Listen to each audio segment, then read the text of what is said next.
Hello everyone, so welcome to my next video on parallel lines, transversals, and angles. So today's video is just going to be about the concepts, and then the second series would be just examples illustrating these concepts. So let's get started. So what are parallel lines? So one thing we need to remember is that parallel lines are always the same distance apart. This is also known as equidistant. So let's look at some parallel lines. Some are horizontal, some are vertical, some are also on a slant. So if you look at some of these, the distance between each is represented by d, and it's the same distance across between both lines. Another rule that needs to be satisfied is that the lines do not meet, so they don't intersect, and they don't meet each other even if they're extended in both directions. So if you look at this example, if you extend in both directions, they still don't meet. And in this horizontal parallel line, if you extend in both directions, they still don't meet. So they are parallel lines. But what about this example? In this example, if you were to extend both lines, we can see that on the right side, they don't meet. But on the left side, they eventually meet at this black point.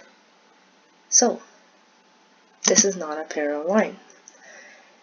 Also, if you look at the second requirement, which is being equidistant, so the same distance across, this is obviously shorter than this part over here. So they're not the same distance either. So they're not parallel lines. So why is this really important? Well, if we had the previous example and we just drew a transverse line, whatever rules that we have to find our interior and exterior angles will not work. So we need to make sure, first of all, that these two lines that we have drawn are actually parallel. So what are some of these angles? Well, we'll see them afterwards, but first we need to understand what transverse lines are. So transverse lines are also called transversals. So these are lines that intersect parallel lines.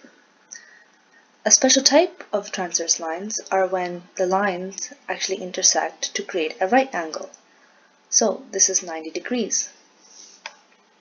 So they can be in this form, or they can just be simply a line here and a line just going across with just two simple lines, and that's it, to form a right angle.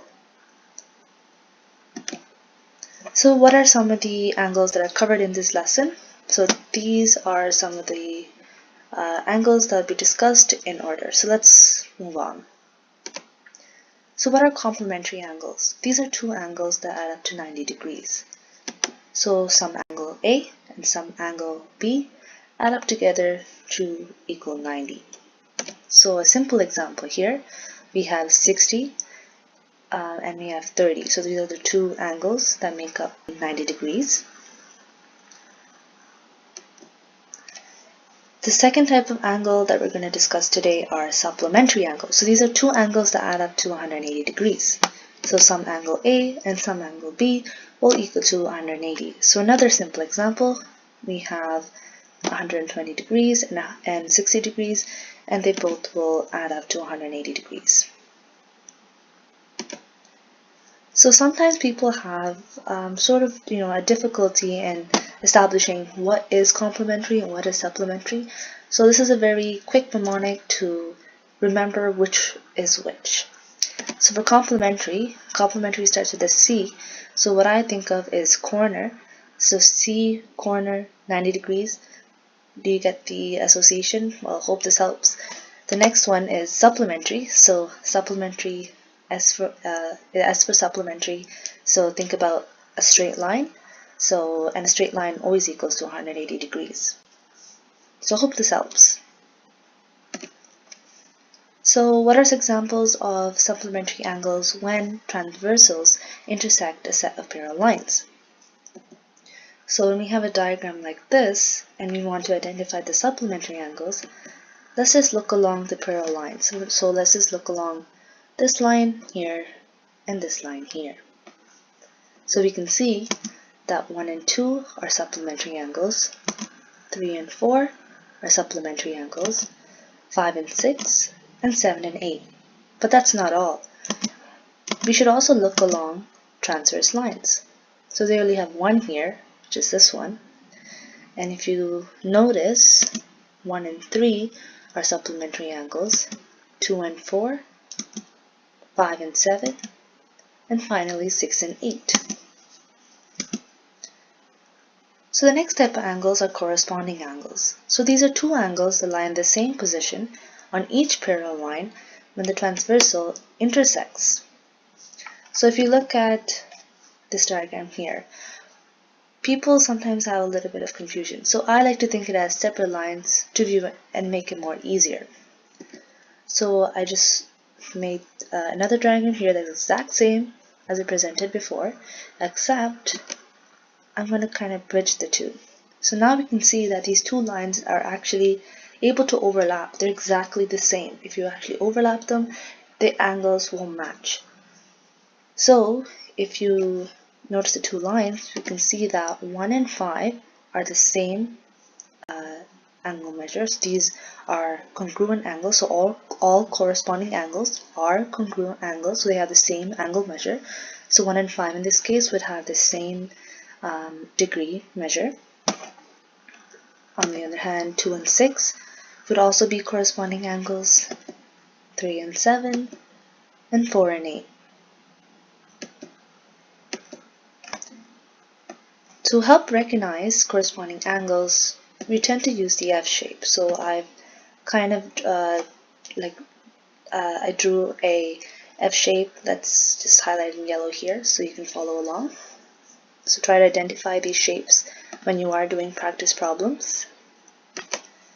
So the next set of angles are the interior angles. So these are just angles that lie on the inside of parallel lines.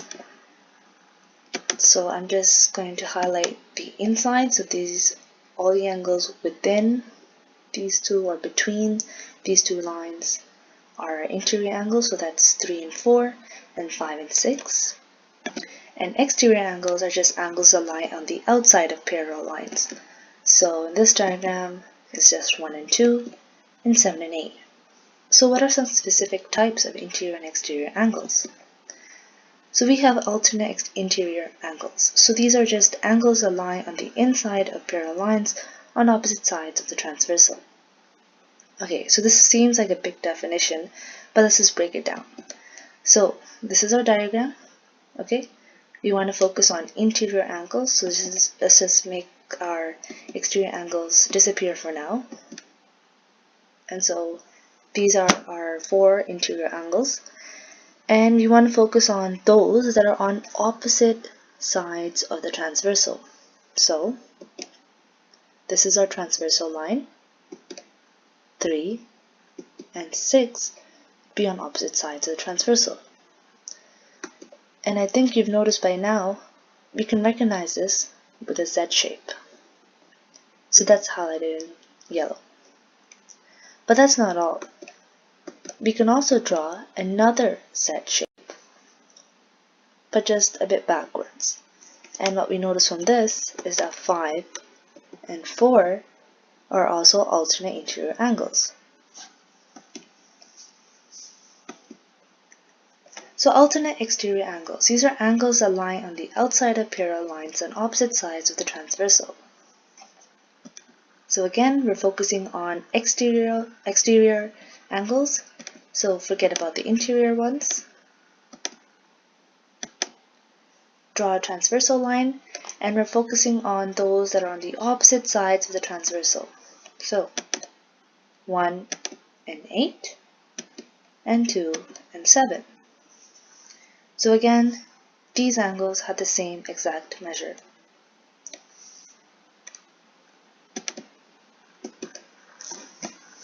So now, consecutive interior angles, what are they?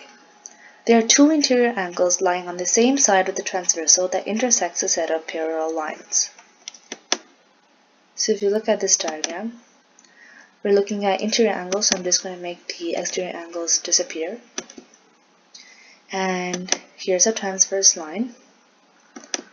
So if you're focusing on those on the same side, 3 and 5 would be on the same side of the transversal, so those are consecutive interior angles. and 4 and 6 would also be consecutive interior angles. And a special rule that we should keep in mind is that these angles are supplementary. They add to 180 degrees. Lastly, we have vertical angles. So this is just a pair of opposite angles made by two intersecting lines, and they have the same angle measure. So this is again known as congruent angles, just another name. So 1 and 4 would be a pair of opposite angles made by this transverse line and this parallel line over here. On the other hand, 2 and 3 would also be vertical angles. And if you were to just ignore this parallel line here and just move on down here with this parallel line and this transverse line, we can see that 5 and 8 are vertical angles, and 6 and 7 are also vertical angles. So, upcoming is part 2, which consists of examples of these concepts. So something like this, where you have two parallel lines, and let's say instead of one transverse, what if we have two transverse lines? And what if you have something like this? How would you approach this? So thanks for watching. Comment for help or suggestions, and don't forget to like and subscribe for more videos. Thank you.